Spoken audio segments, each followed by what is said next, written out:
Is that what you want to hear? You want to hear that crybaby story? I'll give you a crybaby story. Welcome back, everyone. This is Marvin with Cam and Sean's real estate team. And before we start this podcast, I'd like to give a special shout out to Raymond. 25th birthday. How's it going? How you feeling? Thank you. It's going well. I've been enjoying the new year, enjoying some fresh back pain that comes with that comes with the next year of life. So I wasn't aware that as soon as you cross that quarter century mark, the back pain sets in. So yeah. We'll figure it out. Oh, just wait, friend. Every year you get a new type of pain, either your wrist, your back. For me, it's my lower back. That's been hurting. That's me bad. right now. I don't know if it's just the weather. That's me right now. It comes and goes. I think realtors' backs hurt. You get in and out of the car so many times. Yeah, that. And that twist. You do that twist. I find the more houses I show, the more my back hurts. It's all the lock boxes we bend down to open. Yeah, the ones you have to get under the tree. So crazy. Come on, agents, don't put it on the floor. That's the part where I actually had one inside a gate down at the bottom, and I couldn't reach. I was just too short. I finally got a stick. Was that the new development house? No, this Yucca? was a couple years ago. Oh, But okay. honestly, I was like, people, and I cut my arm all up to show your damn house. Make it easier. Yeah, there was a house on, I think, Monument View in Yucca. Supra's in the backyard. Both sides are locked, and you have to, Indiana Jones it with the Bluetooth, and then That's crazy. open the latch, and then hopefully that thing falls in your hand. It's like, Yeah, I dropped a key in between the house and the brick. It was gone forever. I was like, I am so sorry. I had to call and say, I lost that. That happens. I had one where the lockbox, they only left the key to the garage, and it was behind the house, and the only side gate to get in had this huge overgrown bush. It's like the middle of summer, and I'm like, watch there be a damn snake right here as I'm going through, man. Scary. Oh my gosh. Scary. But I'm in my nice dress clothes, and branches scratching me up. I was like, what is going on? Anything for the client. Just get in the house. I'm like, I don't want you guys to come back here. Let me open it up. I'll let you through the front. That was in the summer? Yeah, it was September, October. It was crazy. I had clients climb through a dog door one time. I remember that time you guys had me jump through the window. On the, We did, yeah. It's like, jump in, jump in. Jump through the window. If you have permission to be there and you don't have to break anything, do anything you can to enter the house. You don't want to go again, Yeah, seriously. Make it work today. I'm not trying to reschedule this. Brand new agent. I'm like, is this normal jumping through the windows? It is. I have climbed through so many windows. I have never climbed in the dog door, but my client did. But again, somebody took the keys, and we had permission to show. We want to see this house. It was a big dog door. There are so many houses on the market right now. It is absolutely crazy. We are experiencing the super opposite of the pandemic, where everything was there was hardly any homes. And when a home hit the market, it was already in escrow within a few hours. Now it's the complete opposite. Karina, you were saying that I literally showed 50 houses last week to get 2 in escrow. Yeah. And I've been doing that consistently probably the last 3 weeks. I mean, I showed 9 in the rain on Saturday. We saw 4, and then we took a break, and then they're like, hey, can we see this? And I was like, yeah. So I ran back out after I just got dry. And then they went to lunch, and then they texted me, can we see this? And honestly, they left town, and that is not the house. None of the houses I showed them are the house they bought. I videoed a house, which they bought, and then they drove back up. But so I showed them, and that was not our first showing. I showed them probably that couple alone 20 houses in the last 2 weeks. That is so many houses. But I feel like that's what we've been running into with every buyer lately. That exactly that sound. I have one that I've personally shown at this point, and we've been doing it either really late on weekdays because they live down the hill, down in Cathedral City, I believe. And so they get off at 5 o'clock. They can only get up here at 6. It's already dark. So we'll see the 2 that we can. And if we like them from the inside, we've been going back on Saturdays early in the morning to check them out from the outside since we've been seeing them a little more dark. Yeah. So at this point, we've been together for like 2 months, since like the start of January. You know, we're already almost to the end of February, and I think we've shown a total of 39 houses. And I think we're barely starting to get to that point that we're narrowing down. But I'm seeing that with almost everybody. Everyone wants to see what's out there, what's available, who has the wiggle room. I had one guy that we just closed on, and we sent the exact same offer to 2 separate houses just to see which one would take what he was able to offer, you know, and the one that took at the wall, see what sticks. So literally, that's exactly what we did, and one did. And so, you know, lucky there, we kind of narrowed it down from, 30 houses to I think it was like 22. But That's still a lot. yeah, it's so many houses, you know. So Same here. With my set of clients, we're trying to limit how many homes we see per day, and over the weekend we see like 10 homes per day.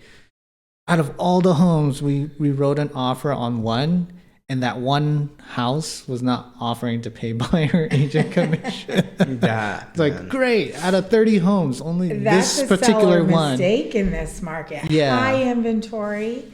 That interest rate dropped today. I'll let you talk about that Heck later. yeah. And the lowest prices we've had in probably 5 years. So as a seller, I mean, I'm not going to tell you what to do, but if you actually wanted to sell it. And I did. I had that conversation with them to see, if you're willing to pay that buyer agent commission, but they weren't really down for it. I mean, they do love working with me, so we looked at other options that were offering that amount. So it was an okay home, but they ultimately found the right one. You were representing the buyer. Correct? I was representing the buyer. I won't. If a seller isn't open to paying commission, and I'm not strong arming, I'm just saying, I'm not listing it. Like, come on, man. that part. That part. It's when you bought that house, somebody paid commission. Yeah. I just think, Absolutely. the rules have changed, but it's still the same thing. If you're not going to pay people, the buyers, you're really paying the buyer out of their money. They're the one with the loan. Sure. They're the one who's got the money coming into the deal. So you're really, I get paying some back, but that's how it was when the seller purchased. And so the greed will cost. And you know what? There could be greed on both sides, though, and I will say that. And it's kind of like comes down to painting the picture. So I just got done in a scenario where we went back and forth on this little land parcel for like the last 3 weeks. We've been trying to negotiate it. Initially, we came in, a little lower than what they were asking. I think they had it listed at 59. We came in at 50. And typically for land, we go with 5% because it's such a low price point. Absolutely. And the guy, they came back and countered us at 55, but the seller was only willing to pay 2% towards myself. And on that small of a deal, after your taxes and splits, it was almost like we were going to be forking out. I was going to be forking out money to make the transaction happen, and I just can't do that. You're paying to seriously to help someone purchase, and like that's just not right either. We do a lot of time, effort, resources, even our TCs in the background that they don't see. And it's a resource that we put in to try to make everything run smoother. But in that counter, they put in that they wanted my buyer to pay the other 3% that I was due. And my buyer felt offended, and he was like, he felt offended by that. And, he was kind of taking it up with me as if, it's the seller's obligation and this, that, the other thing. And I told him, California's changed the rules a little bit to where it's standard and ideal for the seller to pay, but they technically don't have to, Now, is that the right choice? No. So, I had a conversation. I had to have this conversation 3 different times with the seller's agent. And, they told us like, hey, in order for the seller to net where they were going to need the net to get this done, most they can offer you at that 55 is that 2%. If you guys go up just a little bit more to 57, we can pay the full compensation out. And, we ended up just having to move on at the end of the day because my buyer didn't want to move up that extra $2,000 up to 57. We ended up just having to move on at the end of the day because my buyer didn't want to move up that extra $2,000 up to 57. And, we ended up just having to move on at the end of the day because my buyer didn't want to move up that extra $2,000 up to 57. And he also didn't feel like it was his duty to pay that compensation. So, 3 weeks of trying to negotiate back and forth, and something that I have no power over, but I'm just trying to build a picture for both the selling agent and my customer. And unfortunately, it just didn't work out. So I would say there's a little bit of greed on both sides. Well, here's my question. Was the lot listed the same as the lot that sold down the street and they did pay compensation? That's a good question. So you have to realize that if you're not paying, then technically your house or land is worth less because the comp included the buyer agent commission. That's true. And so I try to tell people that's fine if you don't want to pay it.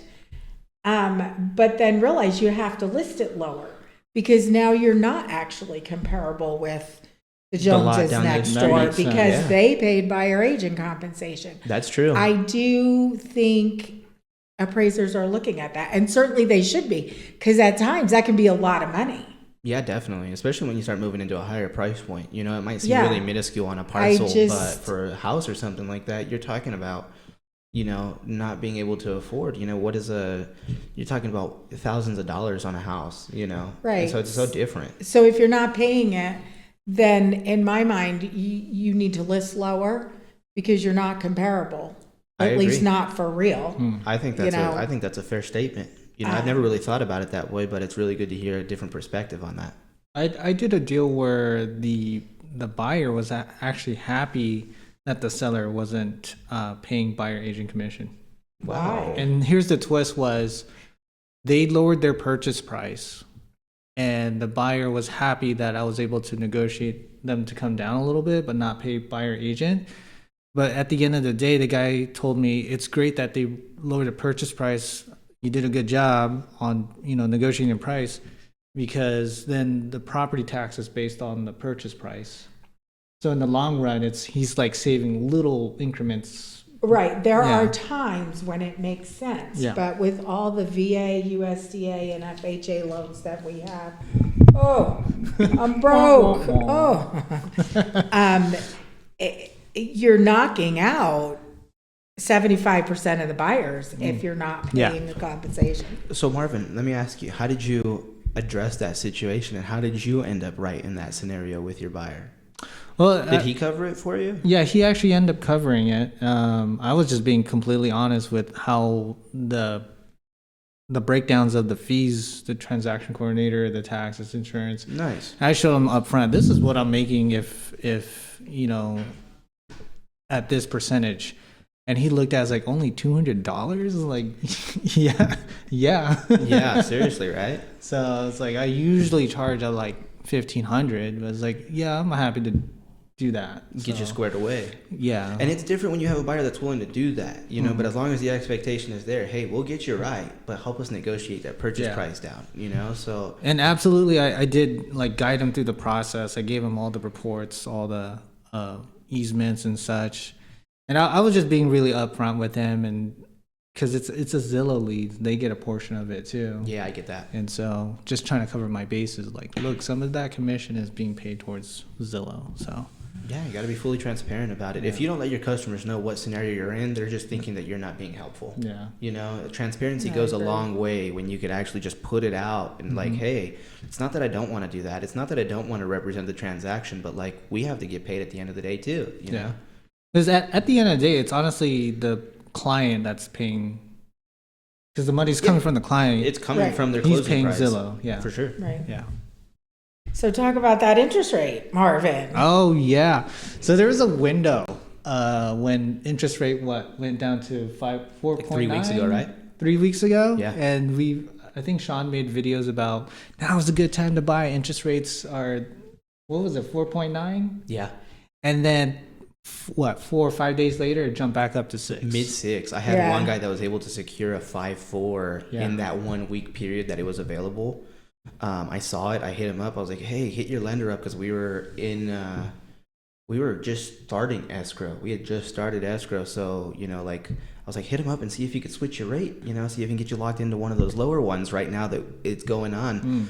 And he called, and within that 48 hours that it switched back, he was able to secure a 5.4. Nice. And he was initially at a 6.5.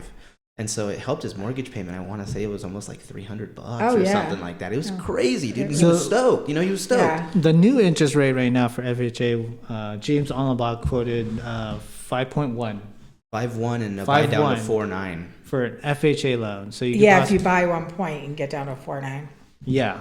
Which So is it's crazy. that little window that goes up and down. This is a really good time to buy. I opened 2 escrows yesterday. I'm literally calling them to go like, hey, what's your interest rate?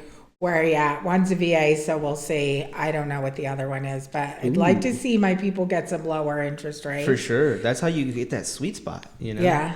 And I think you were talking about that, how like we're in that sweet spot right now where for the first time ever, we got a little bit of a lower price, a little bit of a lower interest rate. And so people actually have an advantage when they're purchasing And right the now. inventory. And the So inventory. you And there's got so you much got inventory. choices. You're not Yeah. just buying the last one on That's the shelf. right. That's So right. You've got choices. Yeah, that's a 3-piece and a biscuit right there, man. You know, you can't ask for a better combo than that. Yeah. I yeah. agree.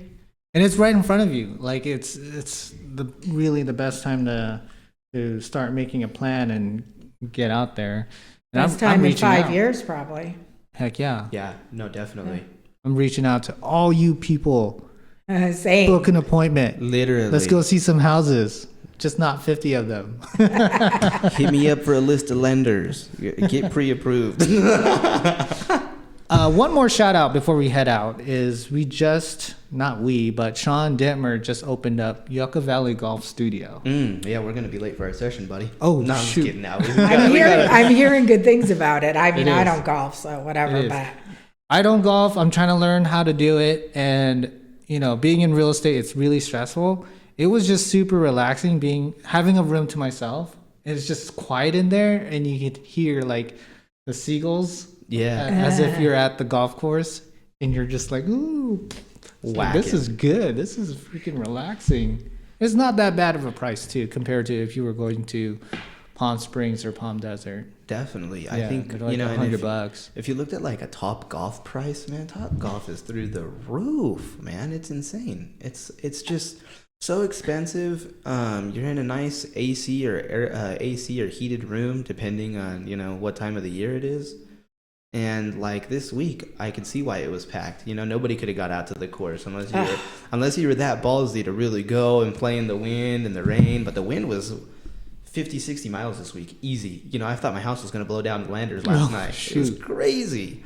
But, Yeah, we got some it crazy- hasn't just- my grill is on its side, like rolled around the, Yeah, the yard. It seriously. flew right off the patio. I was like, don't even pick it up till this and stops. until Because and the grill has weight to it. Yeah. You're probably talking about 150 pounds. yeah, I'm talking about a big old grill. It's just on the laying ground. down. My side gate broke from the window. Yeah, I saw a lot of people with Yeah. saguaros that were knocked down in trees.